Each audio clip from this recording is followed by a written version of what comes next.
Dictation start होगा 5 second बाद। Start. महोदय, सामुदायिक और सामाजिक परिसंपत्तियां सृजित करना ग्रामीण गरीबों को प्रत्यक्ष तथा निरंतर लाभ पहुंचाने हेतु उनके लिए परिसंपत्तियां का निर्माण करना, मजदूरी स्तरों पर सकारात्मक प्रभाव डालना, ग्रामीण लोगों के जीवन स्तर में समग्र रूप से सुधार लाना। गरीबी की रेखा से नीचे बसर करने वाले लोग लक्षित वर्ग हैं। अनुसूचित जातियों, अनुसूचित जनजातियों और मुक्त बंधुआ मजदूरों को वरीयता दी जाती है। रोजगार के 30% अवसर महिलाओं के लिए आरक्षित हैं। केंद्र और राज्यों द्वारा 80 व 20 के अनुपात में व्यय वहन किया जाता है।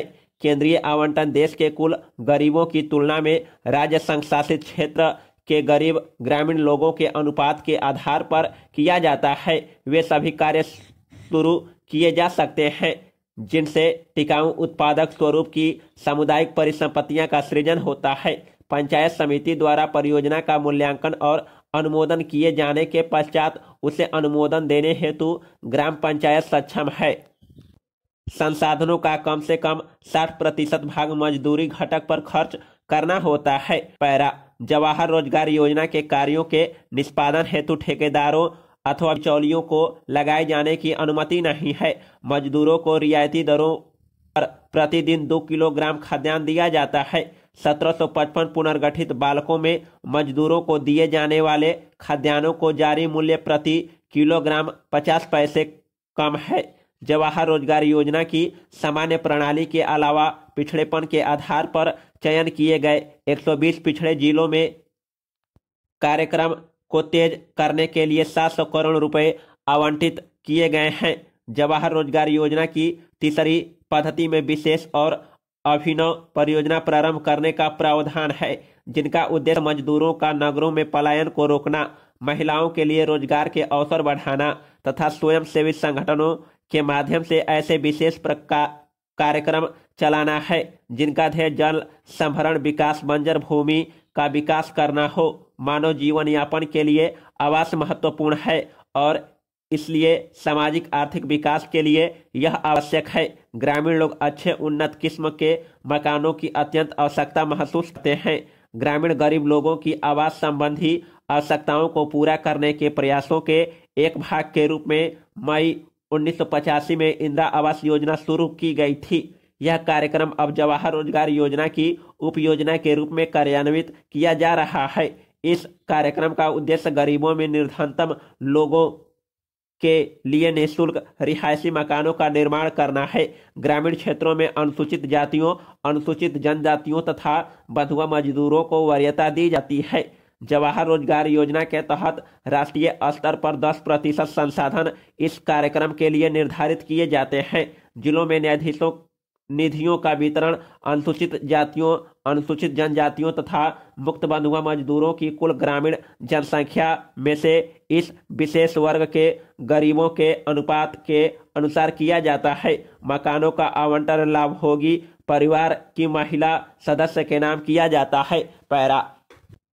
बहनों भाइयों, भारतीय स्त्री जाति की प्राचीन गौरव, गरिमा एवं उच्च परंपराओं को ध्यान में रखकर न केवल आपको शिक्षित होना है बल्कि शिक्षा समाप्त करने के पश्चात पुरुषों के साथ सहगामिनी बनकर आपको सब दिशाओं में कदम बढ़ाना है। स्वतंत्रता प्राप्ति के अब अब राष्ट्र के नव निर्माण के कार्य में आपको भी उचित रीति से भाग लेना चाहिए। यह सब तभी संभव हो सकता है जब हम वर्तमान शिक्षा पद्धति की कमियों एवं दोषों को दूर कर उसको अपने अनुकूल एवं उपयोगी बना सकेंगे। इस संबंध में भी देश में परस्पर विरोधी विचारधाराएं प्रचलित हैं। आधुनिक सुधारवादियों या जो अपने को प्रगतिशील कहते हैं, उनकी धारणा यह है कि बालक बालिकाओं को एक साथ शिक्षा दी जाए और दोनों की शिक्षा प्रणाली एक सी हो। उनका यह भी विचार है कि स्त्रियों को न केवल शिक्षा पद्धति में ही बल्कि अन्य क्षेत्रों में भी पुरुषों के बराबर के अधिकार मिलने चाहिए तथा उन्हें संपूर्ण सामाजिक स्वतंत्रता होनी चाहिए। उन्हें समाज के समस्त व्यवसाय और व्यापारों में समान रूप से भाग लेना चाहिए और शिक्षा प्रणाली की रचना इन सबके अनुकूल होनी चाहिए। दूसरी ओर कट्टरपंथियों के विचार इनके विपरीत हैं। इस प्रकार स्त्री शिक्षा और अन्य बातों के संबंध में हमारे देश में वर्तमान समय में परस्पर विरोधी विचारधाराएं प्रचलित हैं। इन दोनों में से कौन सी विचारधारा उपयुक्त हो सकती है और किसके द्वारा हमारी संस्कृति एवं सभ्यता फल फूल सकती है, इस पर हमें ध्यान देना आवश्यक है। जहां तक मेरा अपना विचार है, मैं समझता हूं कि हमारे लिए इन दोनों के बीच के मार्ग को अपनाना श्रेयस्कर होगा। पैरा, वर्तमान शिक्षा पद्धति के आदर्श एवं उद्देश्यों में जो दोष पाए जाते हैं उनके अतिरिक्त वह बहुत महंगी सिद्ध हो रही है। प्रतिवर्ष हम अपने शिक्षालयों द्वारा हजारों विद्यार्थियों को तैयार करते हैं, जिनमें से बहुतों को नौकरियां न मिलने पर जीविका चलाना बहुत कठिन हो जाता है।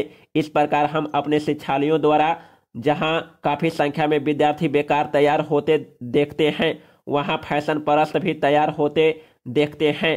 हमारे साधारण गृहस्थ घरों की लड़कियां जब प्रारंभ में आधुनिक शिक्षालयों में प्रवेश पाती है तो धीरे धीरे वे भी वहां की फैशन परस्ती की शिकार हो जाती हैं और सुंदर सुंदर बहुमूल्य साड़ियां एवं भांति भांति की साज श्रृंगार की वस्तुओं की नकल करने लगती है, जिससे अपने माँ बाप या अभिभावकों को पर्याप्त मात्रा में व्यय कराने के संकट में डाल देती है। ऐसी शिक्षा प्राप्त कर जब वे स्कूल या कॉलेज छोड़कर जाती हैं तो उनका जीवन भार स्वरूप होने का भय रहता है, क्योंकि जीवन के कार्य क्षेत्र में वह अपव्यय शिक्षा पद्धति धनोपार्जन के उपयुक्त सिद्ध नहीं हो सकती।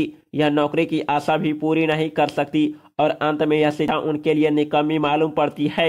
इसलिए हमें सचेत होकर सोचना है कि क्या वर्तमान शिक्षा पद्धति ही हमारे लिए उपयुक्त है। पैरा, महोदय, कुछ समय बाद जैसे ही समाचार पत्रों में बहुत से लोग काम करने लगे और प्रकाशन कार्य के लिए व्यवसाय यंत्रों की आवश्यकता पड़ी, इस कार्य ने उद्योग का रूप धारण किया। निःशुल्क प्रचार अथवा सेवा की भावना अब अव्यवहारिक जान पड़ी और प्रायः लुप्त हो गई। समाचार पत्र उद्योग का यह विकास संभवतः स्वाभाविक है और आधुनिक विचारधारा के रूप में है। फिर भी यद्यपि पत्रों का प्रकाशन एक उद्योग के रूप में होता है, समाचार पत्र स्वदेश राष्ट्र सेवा की भावना तथा नैतिक दायित्व से एकदम मुंह नहीं मोड़ सकते। यह भी स्वीकार करना होगा कि इस उद्योग की यथोचित उन्नति के लिए यह आवश्यक है कि दूसरे उद्योगों की भांति यह भी उन सभी साधनों से संपन्न हो जो अन्य उद्योगों ने या तो प्राप्त कर लिए हैं या वे उनकी प्राप्ति के लिए प्रयत्नशील हैं।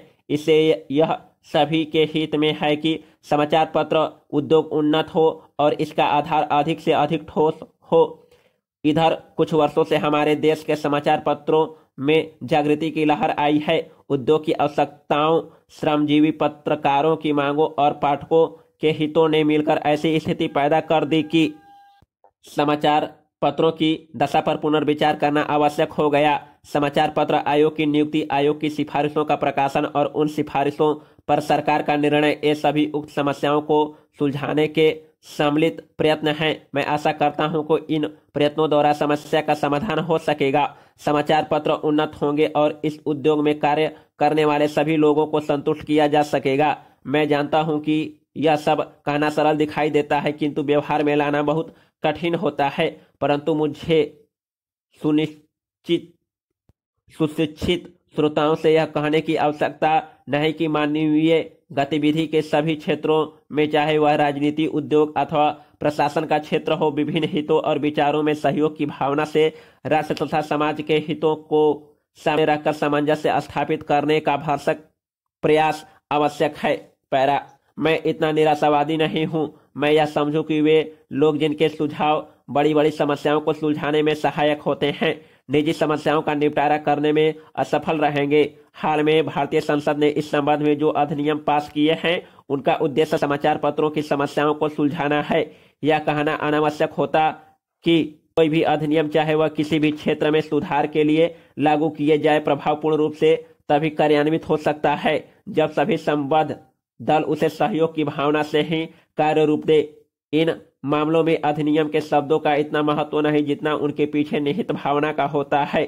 क्या मैं आपकी संस्था से यह अनुरोध कर सकता हूं कि इस मामले में आप समाचार पत्रों को मार्ग दिखाएं? आपकी संस्था निश्चय ही प्रमुख तथा अत्यंत प्रभावशाली समाचार पत्रों की प्रतिनिधि संस्था है। प्रायः सभी बड़े बड़े समाचार पत्र आपके सदस्य